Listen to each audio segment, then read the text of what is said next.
সুপ্রিয় দর্শক, আসসালামু আলাইকুম। আশা করি সবাই ভালো আছেন।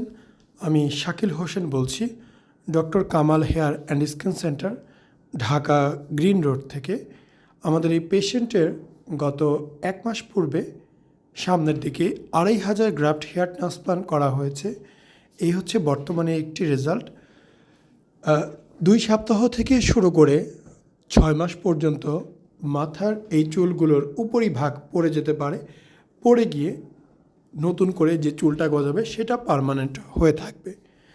এই সময়টাতে কারো ক্ষেত্রে 20%, 30%, 40, ইভেন 70% পর্যন্ত চুল ঝরে যেতে পারে। তবে ভিতরে গোড়া অংশ থাকবে এবং সেটা আস্তে আস্তে বড় হবে। তো আমরা সবসময় বলে থাকি, চুল প্রতিস্থাপন করলে 6 থেকে 18 মাস পর্যন্ত সময় লাগতে পারে। এই সময় নেওয়ার জন্য ধৈর্য নিয়ে আগাতে হবে।